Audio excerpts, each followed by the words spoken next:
Coming up, our player in real life takes gaming to the next level. Find out what he's got up his sleeve. We have expansion tidbits and dark rumors. And what do Captain Catherine Janeway, Hellboy, and Peggy Bundy have to do with EverQuest? The EverQuest Show starts right now.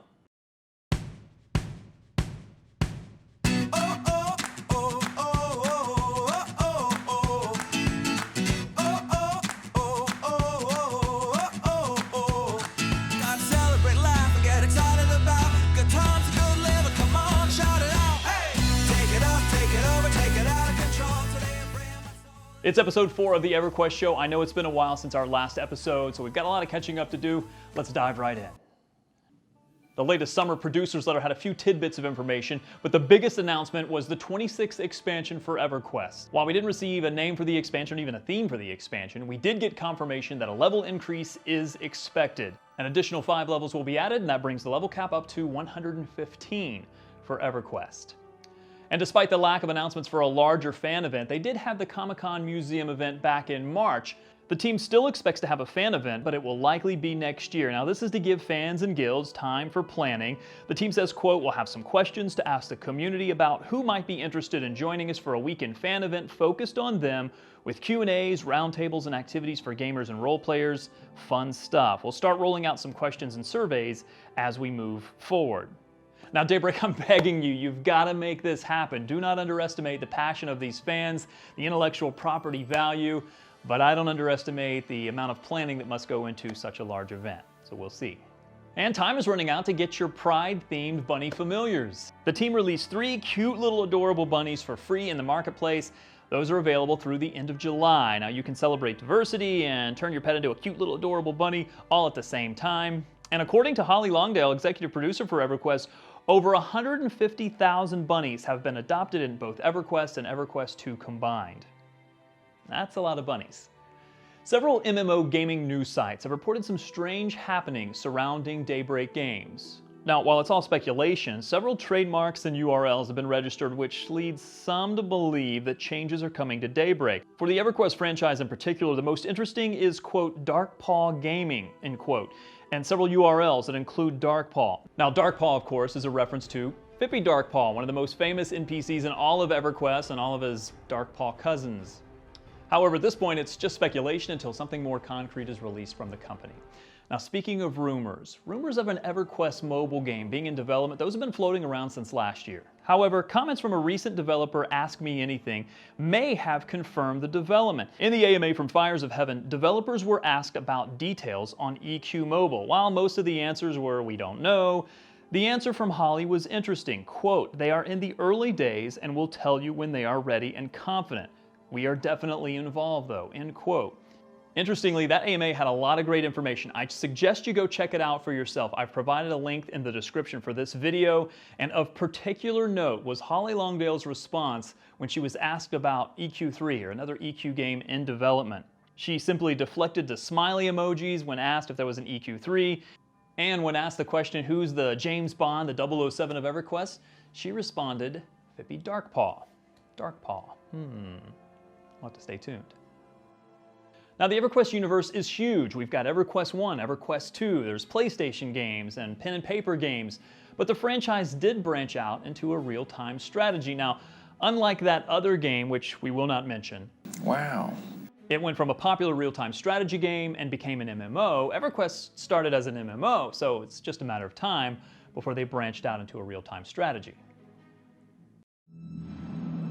Long ago, monsters scoured the world of Norath, seeking a prize of evil.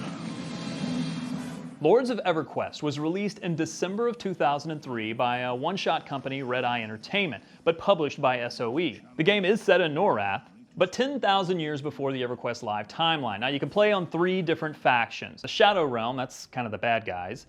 The Elder Alliance, that's elves and frogs. And the Dawn Brotherhood, which are basically everyone else, dwarves and humans and barbarians. You'll even find some familiar locations, creatures like Froglocks, Ixar, goblins, ogres, and even dragons, yes. Lord Nagafin and even Lady Vox are here. I mean, that's pretty cool. She has colluded with the Dragon Lords of the Ring of Scale. While you don't necessarily have open play in single-player mode, in the somewhat linear campaigns, there is some flexibility to craft units and play somewhat sandbox style. Now, the Lords in Lords of EverQuest, those are special. Those are much stronger units that are really the backbone of your army.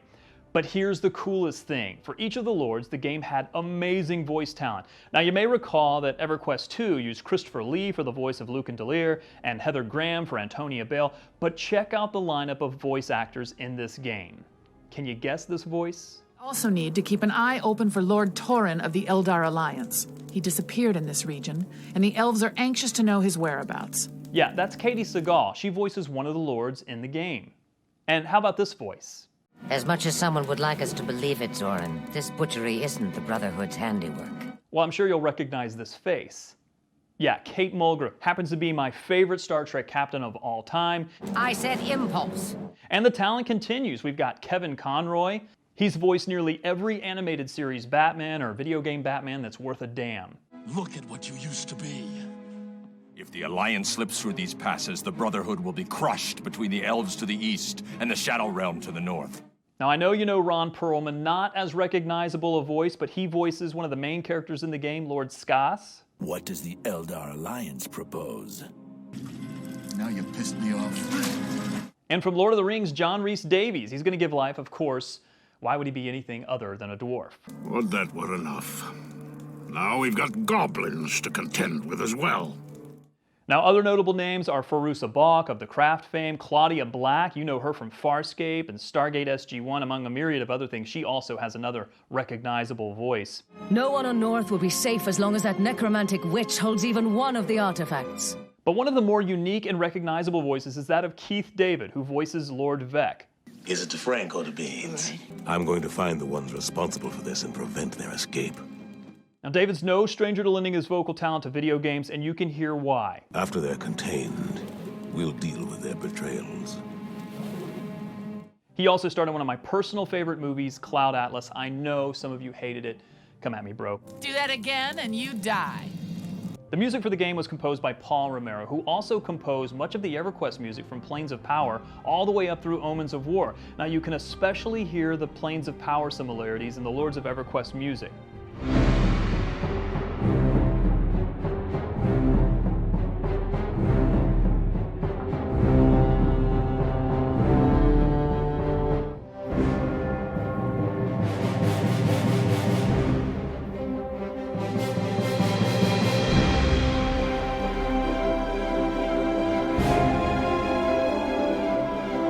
If you're looking for the best real-time strategy game, this is not it. Go play Age of Empires or Command & Conquer. But there's nothing completely broken in the game, and even after 16 years, graphically, it's not terrible. But what I love about it is that it's EverQuest. It feels like Norath, it looks like Norath, and it adds just a little more to the EverQuest universe. Unlike anything the world had ever seen.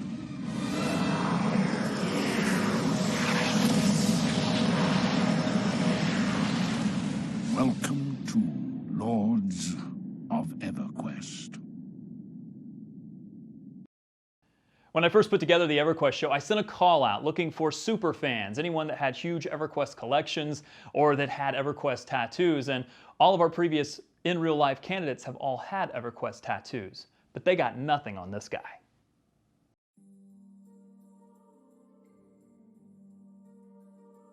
It's EverQuest. And they're like, well, what's that? And I'm like, well, been around since 1999, and it's, you know, before WoW really took off, and it's one of the best MMOs in my opinion. My character name is Gendark. I play EverQuest. Of course, EverQuest too. At first I was just taken away. I was like, wow. I eventually got into it and got my mom to pay for the subscription at the time. I was only about 11. First character was a paladin. I love the storyline. It's just a lot better than any of the other games that I found out there. Amazing. The world of Norath and just all the lore. I have a full sleeve on both my arms, I'd say, and a little bit of my legs as far as other games. But yeah, 2 EverQuest sleeves. The first tattoo was a dragon up here. The Keith Parkinson art is just amazing. I think that really is what also drew me to the game. That was just a badass image. It looks so cool that I just had to have it. Brought in the box art, just cut it out. I'm like, here, I want this dragon right there. She was like, yeah, we can do that up. She kind of designed it a little bit different that worked better. And dragon I had 2 sittings for that. Most of each little section, I guess, had about 2 sittings. It's unique in its own that no one else has anything similar to it. Then I was like, well, I gotta have one to even out the other side. I can't just have this. So then I got the paladin, and that again is the from the box art, that same, you know, Scars of Elias. I've just kind of been working on it since then, and then I eventually got, you know, Fury on V. I got from the Scarecrow and Undressed. I took in a screenshot, brought it in, and I was just like, you know what? I want this, you know, jack-o'-lantern dude. The other side, again, I got, I used to play a bard as an alt, so that's also again from the Ruins of Kunark. She's way in the background. You can barely notice her, but you know, she's just sitting on that rock, you know. And then I got all the musical notes going around. The EverQuest II Courser symbol. You have other tattoos of other video games. Tell me about those. Yep. I got Mario Kart 64, and then I also got Banjo-Kazooie. Future plans, I'm gonna continue my leg sleeve for the Banjo-Kazooie and the, I guess, Nintendo and video games in general. I mean, if I didn't have that, I guess I don't know what I'd be doing. A special shout out to Gendark for letting me shoot that way back in March, and it's taken me until July to finally get that in the show. That's it for this episode. Of course, make sure you check out all of the latest on EverQuestShow.com. I also have some feature articles there and just about everything you've seen in this show. I'm going to try to get these episodes out about once a month, so that's what you can expect. Of course, in the meantime, make sure you respond to the comments, or if you have a story idea, make sure you leave it in the comments or send me an email. I'm on top of the world, now I'm living, and the good just gets better, keeps on giving. Not even close to the end, it's just beginning. Life is getting lighter while the days are getting brighter, yeah. Now, Doc Paul. Several MMO... Jeez. Or if there was another EQ game... you mothers.